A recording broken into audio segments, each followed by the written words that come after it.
Hey folks, Wednesday night was the top 10 results show on season 9 of American Idol, and so much for this being a girls' year. 3 weeks into the top 12 and 3 girls down already. I swear these ladies are dropping faster than this season's ratings. Now, one of them may still go on to win. Actually, I think only one of them really stands a chance of winning, but it damn sure won't be Dee Dee Bonami because she was eliminated. I was a little bit disappointed by that. I was hoping to see Dee Dee last a little bit longer. But actually, I think I'm the only one that did not predict it. I think everybody else was predicting Dee Dee at least being on the bottom 3, if not going home. But my predictions have been crap this season. Maybe it was just wishful thinking, but I don't think anybody's really keeping count anyway. The show started with a lame mashup of American Idol clips and previews for the movie Clash of the Titans. I don't know whose silly idea that was, but I think promoting a movie by comparing it to this season's top 10 may not have been a very smart idea. Then Ruben Studdard got things going with his new song, Don't Make 'Em Like You No More. You know, it was a fairly typical Ruben Studdard performance. He's lost a lot of weight, though, hasn't he? Ruben is shrinking so fast. I still don't understand, though, why he was ever got the nickname the Velvet Teddy Bear. No, a teddy bear is something people want to snuggle up with, and I don't know anybody that's ever wanted to snuggle up with Ruben Studdard. He's always so wet. He always seems so wet and sweaty. But he wasn't wet during his performance, was he? He was dry as a bone. That was a little bit surprising to me. I think it's the first time I've ever seen Ruben dry on the American Idol stage. But I think they must have had some of those industrial-type fans blowing on him while he performed, because when his performance was over and he was talking to Ryan Seacrest, he was starting to glisten. I guess they must have turned those fans off so they wouldn't mess up Ryan's hair. Such a diva, that Ryan Seacrest. Next was the Ford music video in which everybody was kung fu fighting, except Casey James, that is. He appeared to be on a deer run, and they were all trying to kick his ass, but they kept missing him. I thought it was a pretty good Ford video. Next was another plug for the Clash of the Titans movie. Boy, they're trying to sell that movie, aren't they? You know, I don't plan on going to the theater to see it, and I don't care if I don't ever see it. And I damn sure don't care if Crystal Bowersox went to see it. I swear, it's not good enough that they take a commercial break every few seconds on the show. Now, it's like the whole thing has turned into one big advertisement. Or advertisement, as Simon Cowell would say. Finally, on to the results. Lee DeWise was safe. Does that boy ever smile? I know he cracks a little nervous, forced grin ever so often, but I don't think he ever really lets out a real smile. I think he needs to loosen up and show some personality. Next, Casey James was safe. He said he doesn't know how to challenge himself like Ellen and Kara want him to. Next, Aaron Kelly was safe. Ryan asked Aaron if he'd ever been in love. Well, of course he hasn't. He's only 16 years old. Randy's suggestion to him was to sing to his parents in order to feel the emotion. He said it's the same sort of emotion, just a little twisted. What, you mean twisted like season 6 when Jared Cotter sang Let's Get It On to his mom and dad?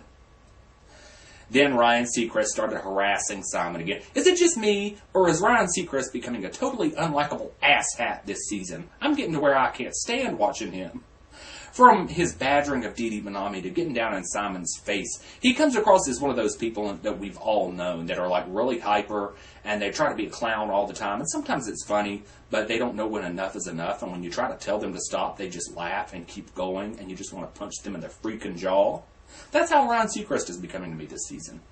Then Kara DioGuardi made a fool of herself. She said, I know who Simon's in love with. Himself. Yeah, Kara. That joke might have been funny if Ryan hadn't told it 15 seconds ago. Next, Siobhan was safe, but if she keeps doing like she did this last week, I don't think she'll be able to avoid the timeout stools for very long. So, Katie is once again in the bottom 3. Katie Stevens, bottom 3, not a surprise. She'll probably remain there until she's eliminated. Next, Usher with Will I Am. Oh, before Usher came out, Ryan sat down to talk to Justin Bieber. Did you all see Justin Bieber grab his crotch? Was I the only one that saw that? I wonder why he did that. I wonder why he would put his hand down there on his boyhood on national television. It's kind of weird. Of course, when you're that young, though, and you're a young man, sometimes embarrassing things happen, but you don't want to put your hand down there and draw attention to it. So, Usher sang with Will I Am, singing OMG. What an appropriate song title, because I was saying, oh my God, through the whole thing, it was horrible. With the booty and the boobies, though, I thought that was a little bit inappropriate for TV. Usher sounded like feces. Next, Dee Dee is in the bottom 3. I was disappointed, and I was disappointed when she went home. And I thought Ryan should have apologized for badgering her, but of course he didn't. Dee Dee explained that she hasn't brought the guitar out much because she's still a beginner, and she hasn't played it very long, and she's not comfortable with it yet. Next, Big Mike is safe. Ryan Seacrest tried to fake him out, and the crowd just gasped in disbelief. I thought everybody in there was going to faint. And so then Big Mike picked Ryan up and tossed him around like a rag doll. I wish he had slammed him down Hulk Hogan style. Wouldn't that have been fun? I'd like to see that happen this season. Next, Crystal Bowersox was safe. Andrew was safe. He keeps avoiding the bottom three. I knew he had a pretty good online following since day one, but I didn't know it was that good. But I wonder how long it's going to carry him. So Tim was in the bottom three. He got interrogated for smiling. Everybody wonders why he's having a good time. Well, Tim made up this excuse that every time he's on stage it might be his last time, so he doesn't want to leave with any regrets, and he might as well have fun. But the smile is really kind of new, isn't it? During the semifinals, when the judges would not enjoy his performance, he would sit there and grimace and make all these grimacing faces. And so the smile is, I think I said earlier in the season, I think he should smile more, because when Tim Urban smiles, he's like more adorable than all the kittens and puppies in the world put together. Next, Katie was sent back to safety. Why do they keep putting 3 stools out there, yet they never have all 3 of them in the stools at the same time? It just doesn't make any sense. After that, the artist formerly known as Puff Daddy came out to perform. I don't even remember the name of the song. It was awful. It was lip-synced. And they had a warning before the performance that there were going to be strobe lights. Well, I didn't know there were going to be strobe lights like that. I almost started having seizures, and I'm not even epileptic. And so, finally, Dee Dee was eliminated. The judges decided not to save her, but Simon teased her with it. You started thinking that they were going to save her, and they didn't save her. So I think she's had a bad week, from being badgered by Ryan Seacrest to being teased by Simon Cowell. It's not been a good week for Dee Dee Bonami, but what can you do? She sang Rhiannon again, and it was okay. Dee Dee, though, says that she wants to do folk, acoustic, soul, acoustic kind of fusion stuff with a little jazz and a little bluegrass and a little bit of everything.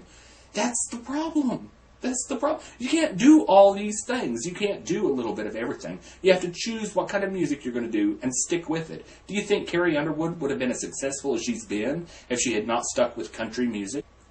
Do you think Chris Daughtry would have been as successful as he's been if he'd not stuck with his thing? Or Kelly Clarkson? Or any of them that's been successful? Do you think they would have done as well if they had tried to do a little bit of everything? No. So, anyway, that was it for this week. Next week, Beatles week. The Lennon-McCartney songbook that I got wore out on in Season 7 when they did it 2 weeks in a row. And I sure hope they don't do it 2 weeks in a row this year. I want some good current things, but what can you do? I'll see you folks later.